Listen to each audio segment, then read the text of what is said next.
একটা কথা বলছি, কেন বলতে পারেন, পরের বার যদি কোনো মেয়ের সঙ্গে বাস স্ট্যান্ডে দেখা হয় তাহলে এরকম সারাদিন অফিস না গিয়ে একটা ছুটি নষ্ট করে ভুল করে বাইক ফেলে রাখবেন না।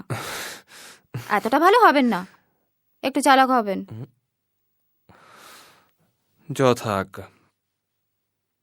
চলি। বালুরঘাটে এলে আমাদের বাড়ি আসবেন। সাহায্যটা তোলা রইল, সুদ সমেত ফেরত দেব। বালুরঘাটে আমি?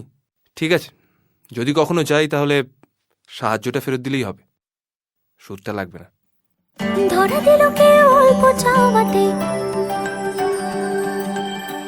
উড়ে গেল কিছু গল্প হাওয়াতে।